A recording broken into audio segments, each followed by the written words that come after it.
106,7 Mara FM, musik terpilih sepanjang hari. Masih bersama saya Tom The Titans, tentunya di Mara TV, di Talk Aktif. Asik, ketemu lagi dengan tamu spesial seperti biasa.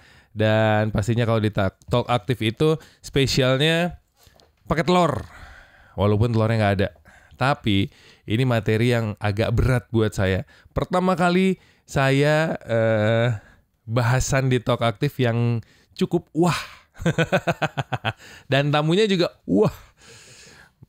Tamu kali ini berseragam coklat, agak-agak mengerikan, agak-agak menakutkan buat saya. Tapi berhubung saya sudah kenal, karena minggu lalu kita sudah pernah bertemu juga, jadi lebih tenang. Kita sapa langsung aja. Assalamualaikum, selamat siang. Waalaikumsalam, Kang. Selamat siang. Sehat Bapak Sultan? Alhamdulillah sehat, Kang. Pak Gali sehat? Alhamdulillah. Luar biasa.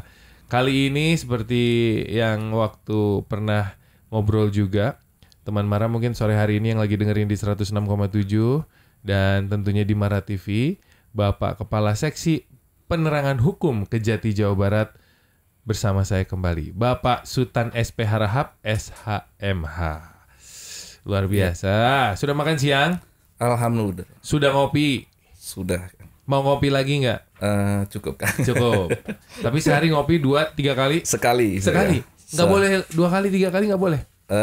Sekali saya batasi, Kang. Oh, kenapa?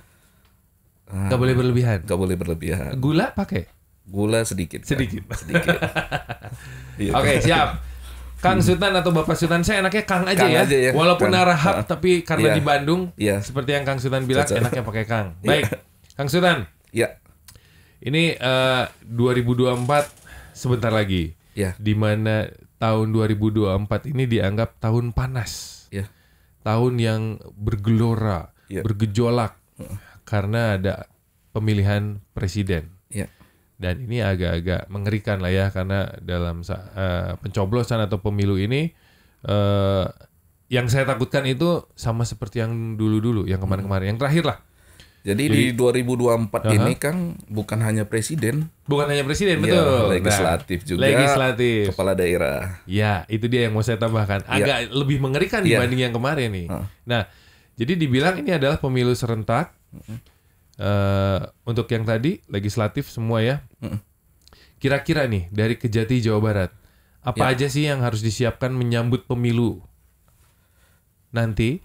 Saya sebagai orang awam atau masyarakat umum tuh nggak ngerti apa-apa. Jadi nggak tahu nih. Yang pasti tugas dari aparat kepolisian, TNI Angkatan Darat, laut, udara, semua harus mempersiapkan keamanannya, kestabilan semua. Termasuk kejaksaan. Iya. Nah, kejaksaan dari Jawa Barat ini. Iya. Awalnya berlandaskan ini, Kang, instruksi Jaksa Agung ya nomor 11 tahun 2020 tentang optimalisasi peran kejaksaan dalam mendukung dan menyukseskan dalam penyelenggaraan pemilu di tahun 2024 nanti, Kang. Jadi awalnya berlandaskan Undang-Undang Pemilu tahun nomor 7 tahun 2017. Jadi ada instruksi Jaksa Agung agar seluruh kejaksaan tinggi se-Indonesia, kejaksaan negeri se-Indonesia, cabang kejaksaan negeri untuk membangun posko pemilu, Kang. Membangun posko pemilu. Ya, menyiapkan fasilitas posko pemilu. Yang tujuannya, Kang, adalah untuk yang pertama kali itu mensosialisasikan dan mendukung masyarakat untuk tidak menggunakan hak pilihnya. Kadang kan banyak golput ya, Kang ya. Betul. Jadi tujuan yang pertama itu. Yang kedua adalah melayani terkait dengan pelanggaran-pelanggaran di pemilu nanti, Kang. Jadi kita ada posko juga di situ nanti, Kang. Oke, posko yang berbeda berarti? Posko ya tetap di Kejaksaan Tinggi, Kang. Jadi tupoksinya kebetulan di bidang intel, diberi amanah instruksi Jaksa Agung untuk membangun posko tersebut, Kang. Jadi nanti personilnya ditunjuk. Selain itu juga Kejaksaan juga diberikan amanah untuk turut bergabung dalam sentra penegakan hukumnya, Sentra Gakumdu namanya, Kang. Sentra Gakumdu. Iya. Oke. Penegakan hukum terhadap pelanggaran-pelanggaran nanti di pemilu di 2024. Oke. Ya. Ini bicara pelanggaran nih Kang ya. Ya. Karena berdasarkan pengalaman sebenarnya tindakan yang termasuk pelanggaran pemilu itu adalah yang golput itu. Bukan. Oke. Kalau tidak menggunakan haknya kan ada Masing-masing sih itu ya. Iya. Ada poin atau persentase daripada pemerintah bahwasanya hak-hak itu kan harus digunakan untuk memilih pemimpinnya yang akan datang kan. Oke. Nah, kalau pelanggaran yang dihindarkan oleh masyarakat yang harus dilakukan apa aja sih, Pak? Karena banyak masyarakat ya seperti saya awam nih nggak tahu kalau misalnya pemerintah bilang ini akan ada pelanggaran yang dilakukan masyarakat pada saat pemilu nanti. Nah, sebagai orang awam, pelanggarannya itu yang bentuknya seperti apa sih? Kalau masyarakat kemungkinannya ada dua ya. Yang pertama itu pelanggarannya bahwasanya masyarakat apabila tidak puas terhadap hasil daripada pemilihan nanti, jangan bertindak sendiri gitu Kang, atau main hakim sendiri, karena kita juga membuat posko itu gunanya gitu. Itu yang pertama. Yang kedua, tetaplah berkoordinasi kepada aparat, mau dia kejaksaan, KPU, ya kan, Bawaslu. Apabila ada pelanggaran-pelanggaran juga masyarakat menemukan, ya ada tim sukses atau organisasi tertentu di dalam pemilihan itu, dia menemukan pelanggaran, contohnya belum dilaksanakannya kampanye, sudah melaksanakan di kecil-kecilan. Betul.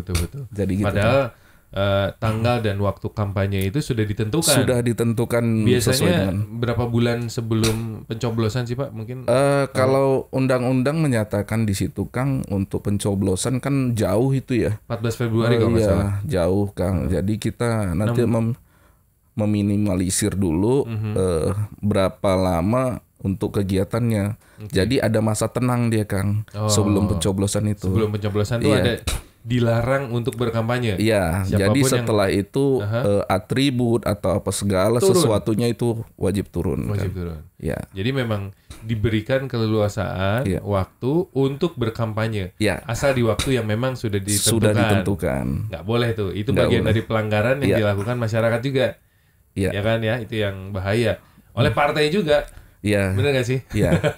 Atau dari tim sukses. Dari tim sukses. Oke. Kang Sultan. Ya. Tadi bicara soal intelijen, bicara soal posko. Nah, kalau posko nanti ada bahkan sampai pencoblosan, bahkan sampai hasil. Berarti posko ini cukup lama berdiri. Lama sampai hasil. Sampai dengan selesainya pelantikan. Sampai pelantikan selesai. Ya. Wah, lumayan lama ya. Iya. Oke, itu akan dibentuk dari kapan tuh posko? Sudah dibentuk. Dari sekarang sudah ada? Sudah. Oh. Jadi di Kejaksaan Tinggi Jawa Barat khususnya sudah ada posko, namanya posko pemilu, itu di Jalan Ambon. Di Jalan Ambon. Iya, personilnya sudah ditunjuk sesuai dengan kewenangan masing-masing ya.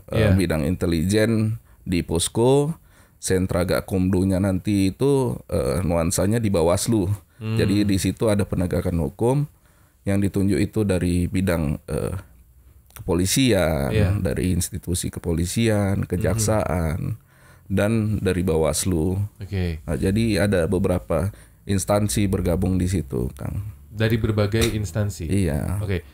Kang Sultan sebagai senior atau pengalaman di intelijen, kalau untuk nanti di urusan intelijen ini ada nggak sih bukan dari instansi, artinya dari sipil lah katakanlah, mendaftarkan diri gitu. Misalnya saya gitu, Kang Sultan. Saya pengen deh mengabdi, saya pengen deh jadi bagian dari Intel nanti yang nguruskan pemilu misalnya gitu. Boleh nggak sih kayak gitu? Sebenarnya ada peran masyarakat di situ, Kang. Di setiap posko-posko yang dibentuk di kecamatan nantinya itu namanya PPS kalau nggak salah PPS, ya. iya. Jadi peran masyarakat bisa mendaftarkan di situ.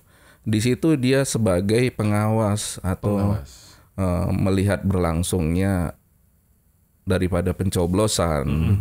Jadi di situ nanti dia melihat ada nggak kecurangan. Jadi sebagai memonitor dari itu beberapa tugasnya. Itu nanti akan dibentuk itu dari pihak kecamatan, kelurahan itu nanti ada itu. Okay.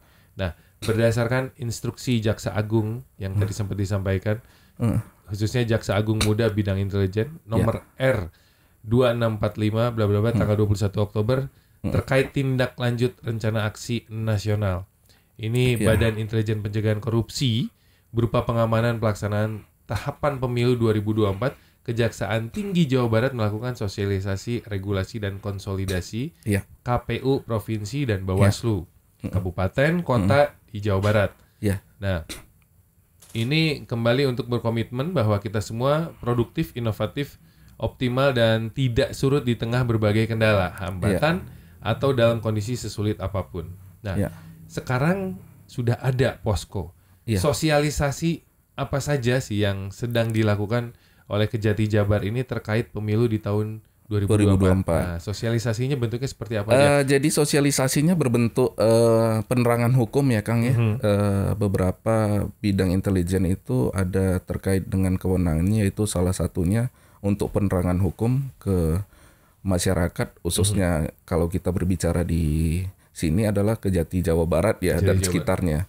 Jadi tugasnya tim penerangan hukum adalah mensosialisasikan, mensosialisasikan seluruh aparat di intelijen untuk menyampaikan kepada masyarakat bahwasanya harus produktif terkait dengan pilihannya nanti. Harus tidak kembali lagi kita tidak golput tadi kan. Iya betul. Kenapa? Karena nanti kan efeknya nanti terkait dengan perekonomian kita, bagaimana penyerapannya nanti gitu. Karena semuanya itu berpengaruh nanti Kang. Oke. Kalau KPU sendiri itu kan sebenarnya bergerak sendiri atau lembaga sendiri. Tapi ada katanya ada kerjasama juga dengan Kejati. Ada. Nah bentuk kerjasama yang seperti apa sih? Apakah dari Kejati sendiri nggak takut nanti, wah ini ada orang Kejati nih bermain sesuatu nih, kalau ada apa-apa untuk urusan KPU ke Kejati aja, karena ini Kejati dekat sama KPU. Nah itu gimana tuh? Jadi gini Kang, memang dari awal pemilu sudah ada kerjasama berbentuk nota kesepahaman ya, kerjasama terkait dengan pengadaan Kang. Jadi pengadaan itu nanti meminimalkan itu untuk tipikornya Kang. Tipikor. Contohnya nanti pengadaan kertas surat suara. Oh iya. Jadi di situ langkah-langkah intelijen untuk dalam pendampingannya. Jadi regulasi-regulasi itu nanti tertuang apabila mau dilaksanakan dengan pengadaan kertas ini di luar dari ketentuan, maka tugasnya jaksa harus mengingatkan ini di luar daripada ketentuan. Kalau tidak seperti ini nanti ini yang akan dilanggar. Jadi saling mengingatkan Kang di situ juga. Jadi tidak ada markup juga di situ. Jadi bentuk-bentuk pengawasan juga dan masukan buat KPU sih. Semua terbuka jadi. Ya, jadi KPU sendiri juga luar biasa, sudah sangat terbuka, transparan. Kebetulan pernah juga saya koordinasi di KPU. Sudah sangat luar biasa untuk pelaksanaan kegiatannya ini. Mungkin persiapan mereka sudah matang sih. Mengingat tahun sebelumnya juga banyak. Tapi kemungkinan itu pasti ada nggak sih? Misalnya urusan kertas lah yang dilebihkan, ya. Walaupun pengawas dari setiap tim sukses itu ada, tapi pasti aja ada bocor. Itu biasanya lengahnya di mana sih, Pak? Mungkin tahu. Kalau bocor itu kelebihan kertas ya memang mengingat harus sudah terdata beberapa tahun yang lalu. Kenapa? Karena kan mengingat dari anggaran negara kita juga nanti itu disesuaikan kan. Berapa yang harus dikucurkan di situ dan tidak boleh jauh lebih. Mungkin masalah rusak kertas, mungkin itu dimasukkan di situ makanya lebih gitu. Tapi kalau misalnya belum kegiatan sudah ada seperti itu dipublikasikan, mungkin sudah ada beberapa pelanggaran di situ kan gitu. Kang Sultan, boleh kasih tahu nggak bocoran selain urusan kertas, kecurangan, pelanggaran atau bentuk korupsi dalam bentuk apapun itu yang paling susah diselesaikan secara hukum? Itu terkait apa tuh dalam pelanggaran pemilu? Paling susah ya kita ini ya, makanya mengingatkan masyarakat.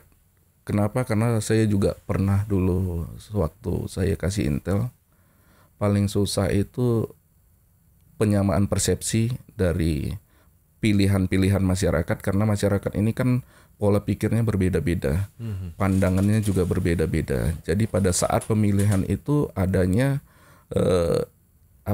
contohnya ini ada salah satu di tahun waktu pemilihan presiden itu pembakaran posko pemilunya sendiri dari masyarakat yang memang dominannya ke A, ini dominan ke B. Jadi pada saat itu memang ada pertikaian dan itu sudah tindak pidana, dan aparat penegak hukum juga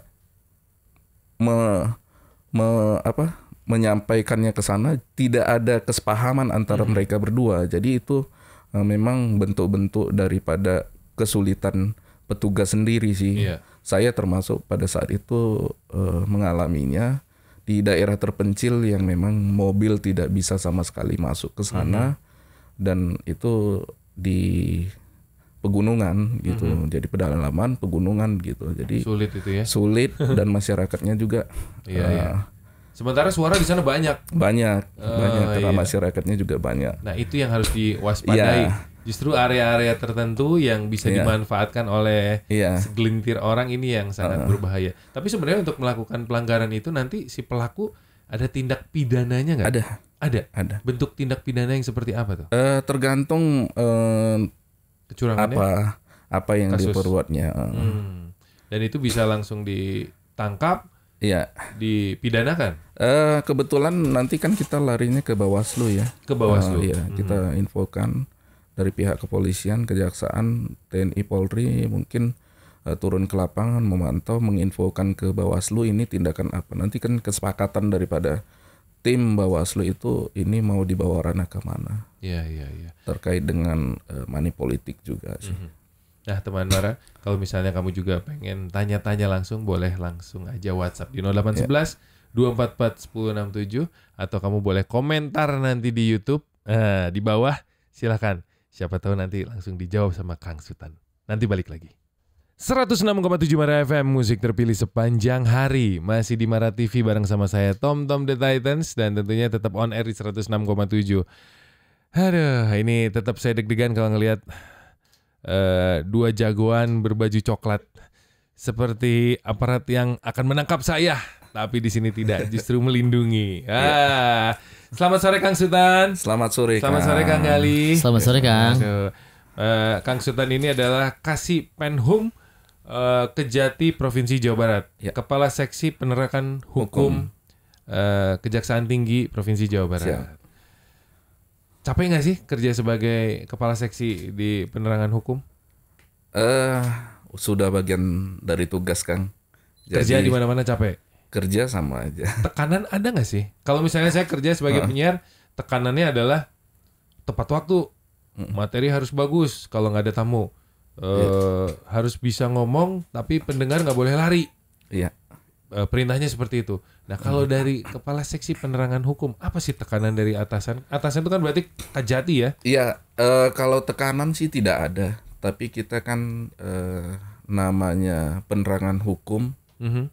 Salah satunya tugasnya adalah untuk mempublikasikan kegiatan kita di Kejati, maupun memberitakan ya, memviralkan gitu kan, memviralkan terkait dengan apa kegiatan kita sehari-hari di Kejati. Jadi memang harus cepat, tepat, dan tidak boleh lama gitu Kang. Jadi itu yang memang harus kita maksimalkan kerja itu. Jadi kalau capik sih ya mau Sabtu Minggu kita memang waktunya dinas ya kita harus siap gitu. Betul. Mau tidak mau. Iya, karena kan namanya bagian dari humas juga kan, hubungan masyarakat. Karena kita juga LSM, wartawan, organisasi tertentu atau mahasiswa.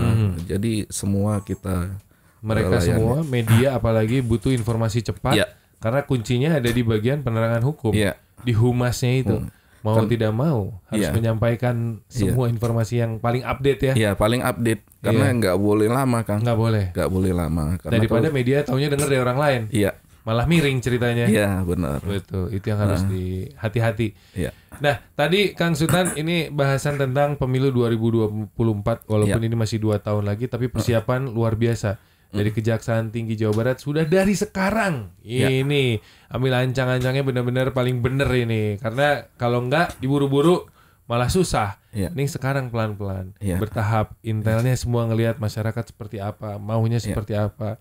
Jangan ada yang menyusupi sesuatu lah seperti kemarin. Karena kan kita harus memprediksikan AGHT. Betul. Ancaman, gangguan, hambatan dan tantangan. Ancaman, gangguan, hambatan dan tantangan. Kalau disingkat bisa nggak tuh? AGHT. AGHT. Ya.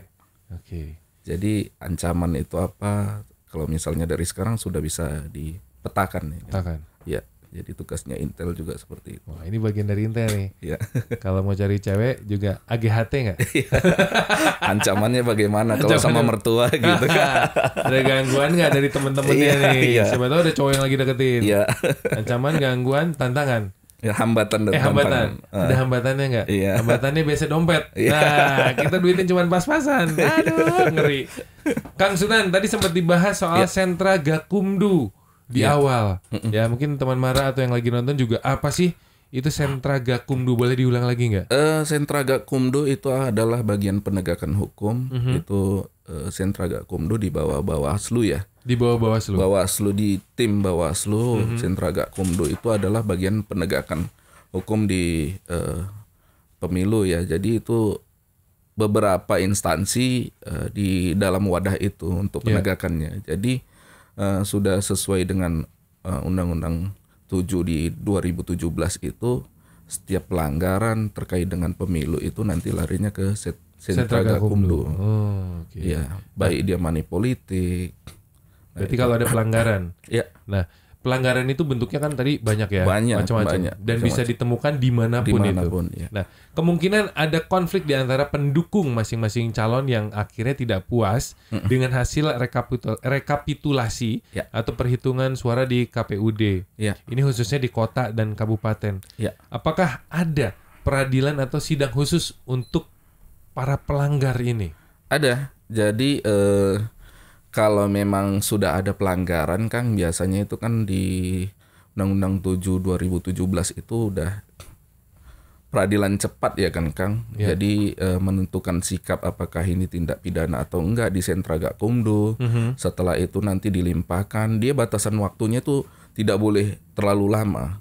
Karena ini kan mengingat situasi juga terhadap hasil daripada pelanggaran itu apa sih hasilnya gitu Kang. Jadi untuk peradilannya itu memang peradilan harus cepat Kang. Harus cepat ya. Ya, ada peradilannya. Kang Sultan, ini bisa dibilang kejaksaan apakah curi start untuk persiapan pemilu ini? Sementara instansi lain mungkin ada juga yang sudah mulai tapi ada yang belum. Apakah terlalu cepat? Tidak. Semuanya sudah sesuai. Baik dia dari KPU, Bawaslu sudah mempersiapkan semuanya Kang. Kenapa? Karena kan persiapan itu tidak mudah mengingat beberapa pemilihan ini nanti ini adalah dari presiden, legislatif, kepala daerah. Semua jadi ini ya? Semua. Jadi mengingat beberapa yang akan dipilih ini memakan waktu ke belakang, harus persiapannya memang benar-benar maksimal. Nanti mungkin di KPU yang memang bisa menjelaskan itu. Tapi terkait dengan kejaksaan sendiri sudah ada posko pemilu. Jadi tugasnya tadi mulai dari sekarang mensosialisasikan, gunakan hak pilih, ya kan, secara bijak. secara bijak itu ya sesuai dengan hati nuraninya. Betul. Jangan ada diintervensi dari satu kelompok dengan diiming-imingi gitu. Jangan juga terpengaruh gitu. Karena kan menentukan masa depan Bangsa kita juga. Iya. Ini pesan yang tadinya mau saya tanyakan. Selain itu ada pesan-pesan terakhir nggak apa nih untuk masyarakat menjelang pemilu? Walaupun ini masih 2 tahun lagi nih gitu ya. Apakah tentukan presiden pilihanmu yang terbaik atau kan tentukan pemimpinmu yang baik yang seperti apa atau tenang aja ini karena masih lama atau mungkin ada pesan-pesan lain dari kejaksaan apa nih? Ya itu kembali tadi ke saya Kang, Kejaksaan Tinggi Jawa Barat kebetulan menyampaikan kepada seluruh lapisan masyarakat yang ada di Jawa Barat nanti seluruh kejaksaan negeri dan Kejaksaan Tinggi akan bersosialisasi Kang.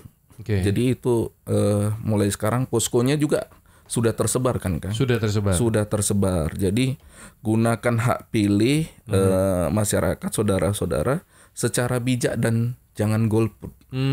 Ya kan?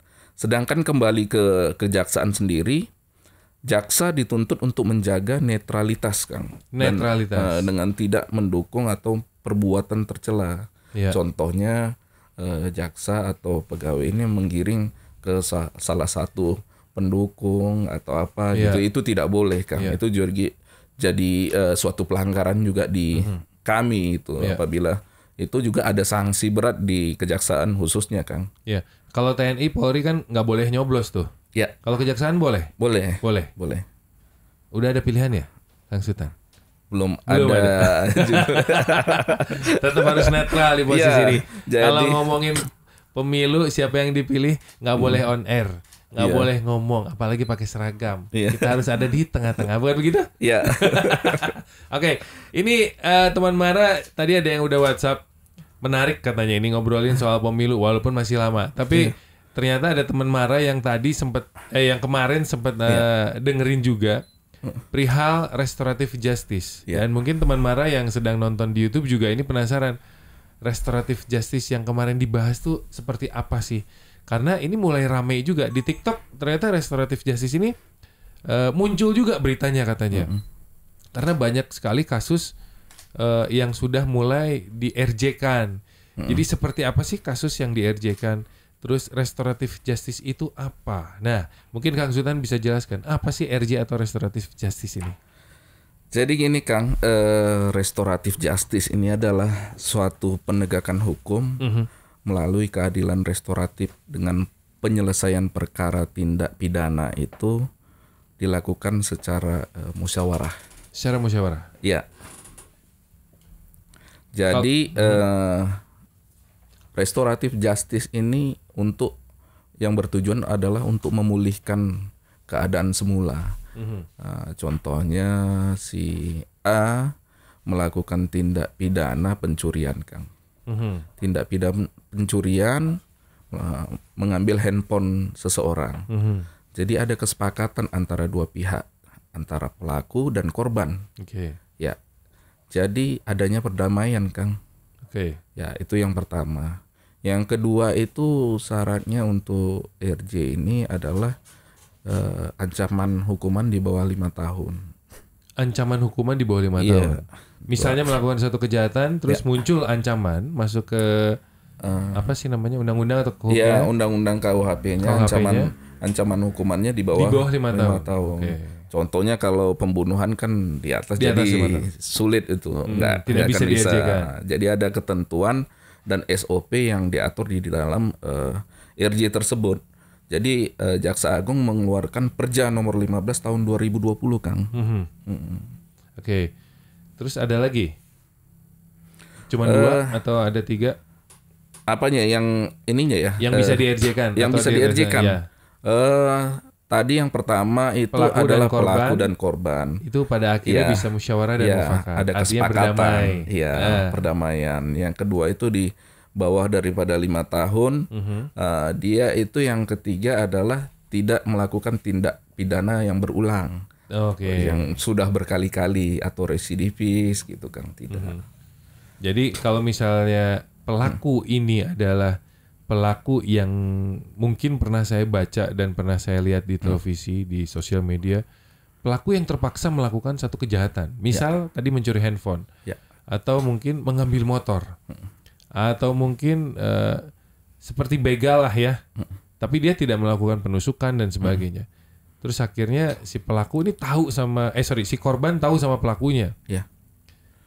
Terus si pelaku ini kondisinya sulit. Terus berdasarkan keterpaksaan dia untuk melakukan itu bisa di-RJ-kan. Apalagi dia baru 1 kali. Ya, bisa. Kalau 2 kali? Tidak bisa. Nggak bisa? Iya, kan udah berulang dia kan. Oh iya. Jadi kesempatan kamu cuma boleh sekali? Iya. Atau tidak kalau ada friend 2 gitu kali. Kalau 2 kali mah doyan itu mah Kang. Doyan ya. Butuh banget. Kalau sekali lagi butuh banget, tapi ya udahlah curi gitu ya, ngambil. Kalau udah 2 kali butuh banget. Jadi yang kedua kali udah nggak bisa. Nggak bisa Kang. Kejaksaan memberikan kesempatan cuma 1 kali. Iya.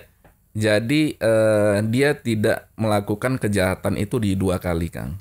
Jadi tetap yang pertama, udah gitu sisi humanisnya jaksa itu harus melihat daripada bukan hanya keterangan si pelaku atau tersangka, tapi dia harus melihat juga dari sisi kehidupannya Kang.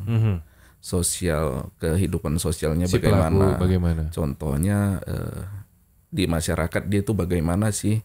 Karena kan dia akan mengajukan RJ itu apa sih motifnya? Kan jadi jaksa juga melihat dari berkas perkara ini kenapa ini seperti ini. Ya kan? Melihat dari sisi kehidupannya, dilihat dari keterangan lurah, masyarakat tetangga sekitar. Itu tanpa sepengetahuan si tersangka ataupun si pelaku gitu. Nah, ini sebenarnya menarik sekali untuk dibahas, dan pasti teman Mara juga yang lagi nonton langsung cari informasi di YouTube atau di sosial media seperti apa sih yang sudah di-RJ-kan atau orang-orang ini atau pelaku. Nanti kita tanya sama Kang Sutan, apakah di Jawa Barat atau di Bandung ada yang sudah di-RJ-kan, yang sudah melakukan kejahatan tapi akhirnya bebas? Nanti kita balik lagi.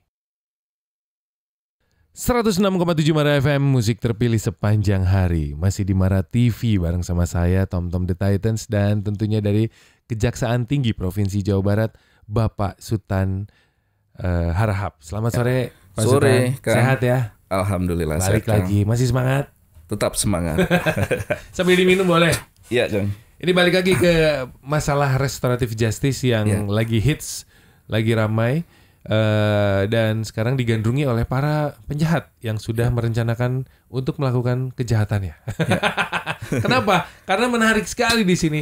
Boleh dibebaskan bersyarat dan aman, tidak akan dipidanakan atau tidak akan dipenjara, asal ini adalah tindak atau perilaku yang pencurian yang pertama kali, yang gitulah. Baru melakukan pertama kali, kemudian memang lagi BU, terus jadi mau nggak mau boleh mencuri. Bukan boleh sih mungkin ya Kang Sutan ya gitu. Karena saya agak-agak, kalau saya sih sebagai penegak hukum, mau pertama kali atau kedua nggak deh, pokoknya lu memang nggak boleh melakukan kejahatan gitu. Mau sama saudara pun yang pastinya memaafkan, tapi jangan dong gitu. Tapi kalau di aturan ini ada restoratif justice yang dibolehkan untuk tidak ada penahanan dan sebagainya. Ya, ini menarik. Tadi saya sempat nanya, yang sudah pernah terjadi, karena ramai juga kemarin di sosial media, ada namanya Pak Agus atau Kang Agus atau siapapun itu yang pernah terjadi di sekitaran wilayah Cimahi, Jawa Barat ya. Dan ini di bawah dari Kejaksaan Tinggi Provinsi Jawa Barat. Dari Kang Sutan sendiri. Itu gimana ceritanya Kang Agus itu? Ya, pertama dia memang melakukan pencurian, Kang. Pencurian sepeda motor ya. Sepeda motor. Yang kebetulan tetangganya juga itu. Oh, motor punya tetangganya Kang Agus ini. Karena butuh uang. Karena butuh uang dia melakukan itu gitu. Tapi seiring waktu berjalan dia ditangkap dan menyesali perbuatannya, tidak akan mengulangi perbuatannya kembali untuk mengambil haknya orang lain, maka dia mengajukan Melakukan RJ terkait dengan tindak pidana yang dilakukannya. Iya. Jadi si pelaku ini memang benar-benar orang yang tidak mampu. Tidak mampu. Mungkin ada YouTube-nya sudah ditayangi. Oh, udah ada di YouTube sudah, juga. Oh, sudah. Iya. Sudah, jadi beberapa diikuti aturan itu, dia memenuhi syarat untuk diajukan RJ, bahwasanya dia tidak melakukan perbuatan pencurian itu berulang-ulang. Dan gitu, yang pengen kita tahu adalah RJ ini untuk pemulihan haknya. Jadi Pemulihan hak. Iya. Jadi pemulihan semula, dia tidak dibawa ke pengadilan, Kang. Jadi jaksa di situ kan diberi kewenangan jaksa sebagai dominus litis. Apa itu dominus litis? Jaksa sebagai pengendali perkara, Kang. Pengendali perkara. Iya, pengendali perkara. Jadi berhaknya perkara itu dinaikkan ke pengadilan atau tidak, itu jaksa meneliti berkas tersebut. Dan apabila tidak, maka jaksa harus mengeluarkan SKP 2, namanya surat penghentian penuntutan, Kang. Jadi setelah di penghentian penuntutan itu jadi dasar dia bahwasannya dia tidak lagi dilakukan untuk peradilan secara umum. Iya.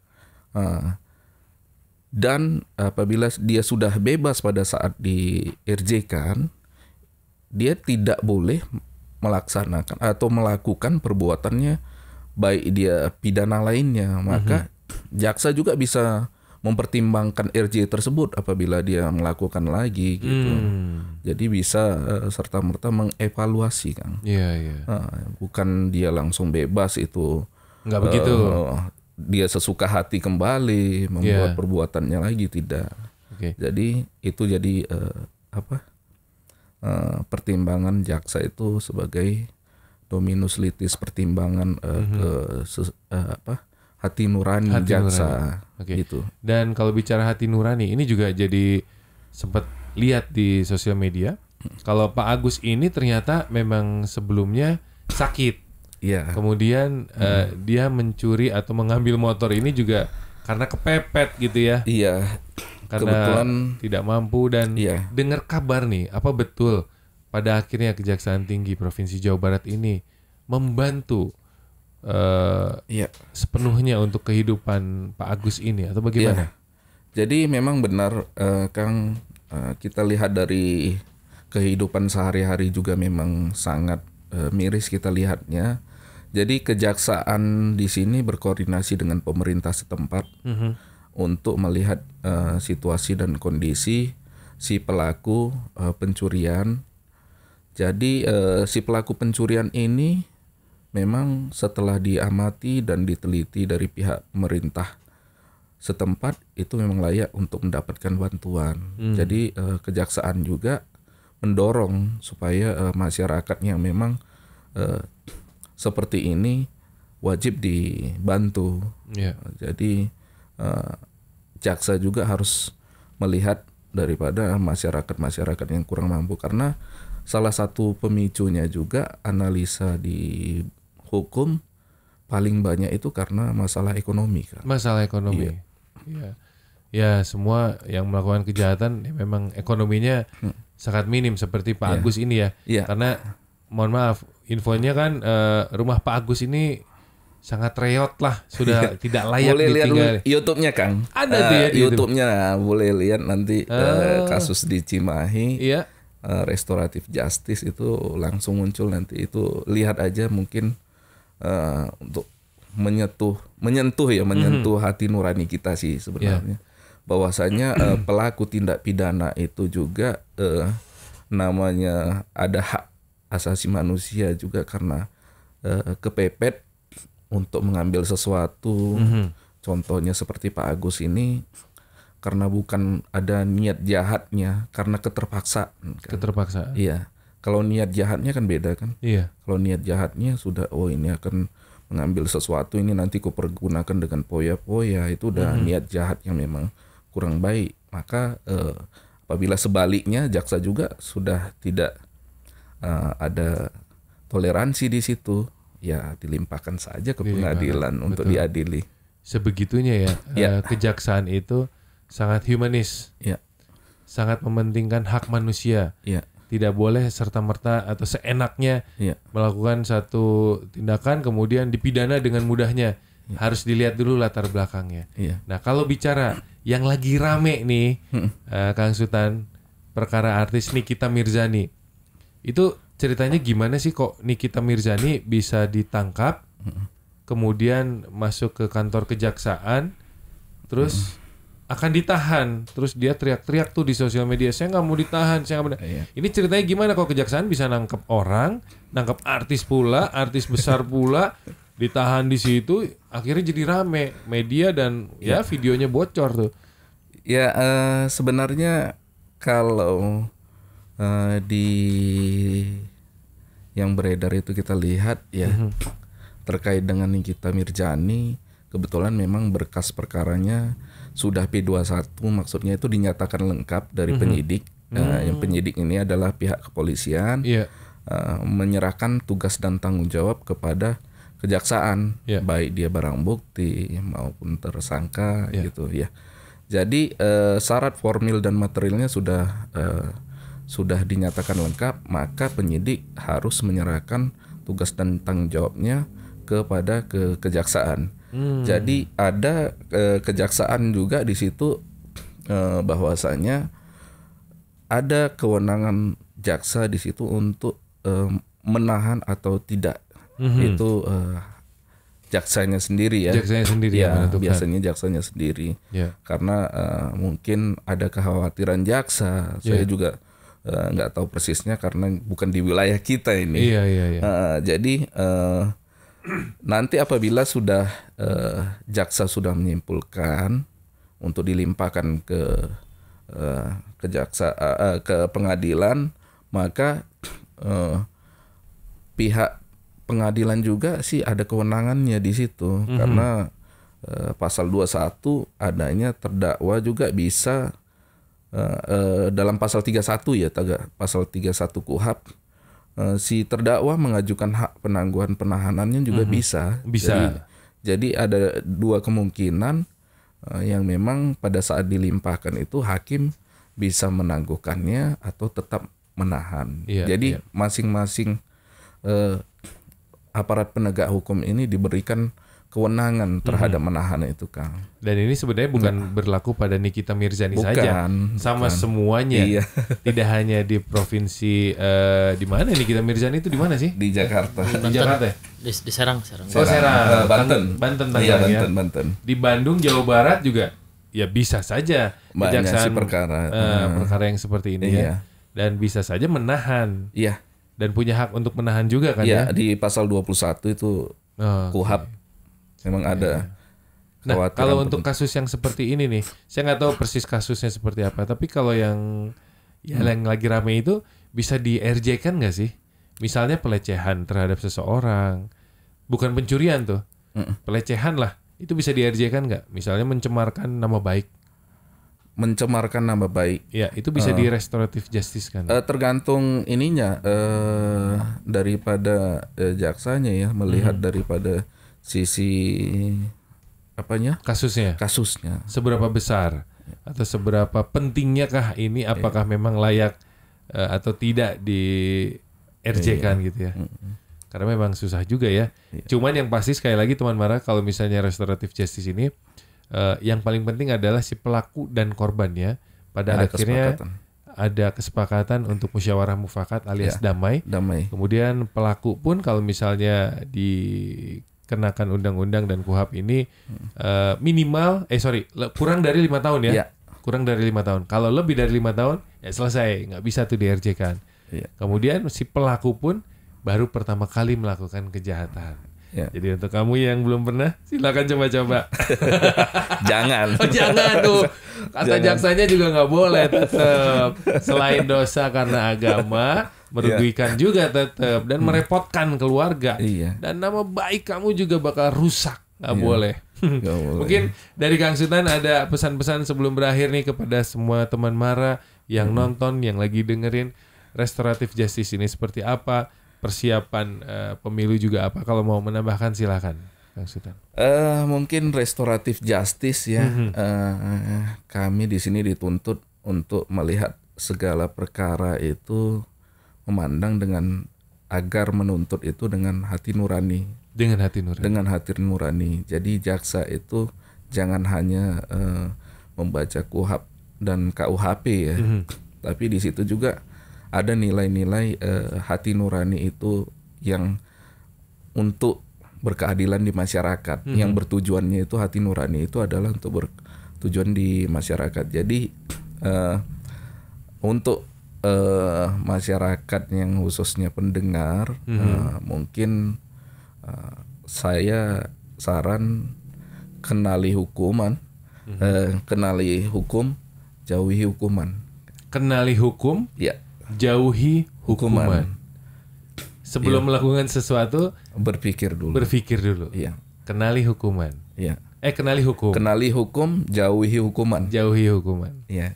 Karena hukum itu juga bukan hanya di duniawi, tapi di akhirati nanti juga kita akan kena hukuman yang mungkin akan lebih besar. Bukan begitu? Iya. Aduh. Selain itu ada tambahan lagi mungkin Kang Sultan? Saya rasa cukup kan. Cukup. Siap. Terima kasih banyak Kang Sultan. Ini Iya. kesempatan yang menurut saya cukup langka. Iya. Saya bisa ketemu kepala seksi penerakan hukum Iya. Kejaksaan Tinggi Provinsi Jawa Barat langsung di sini menjelaskan semua. Mudah-mudahan ini bukan yang pertama kali lagi, tapi nanti akan ada sesi berikutnya yang akan dijelaskan dari Kejaksaan Tinggi Provinsi Jawa Barat. Sekali lagi terima kasih Kang Sultan dan Kang Gali, terima kasih. Yang pasti kejaksaan sekarang tajam ke atas, humanis ke bawah. Terima kasih Kejaksaan Tinggi Provinsi Jawa Barat Kang Sultan. Sampai ketemu lagi di Mara TV di Talk Aktif. Assalamualaikum. Waalaikumsalam.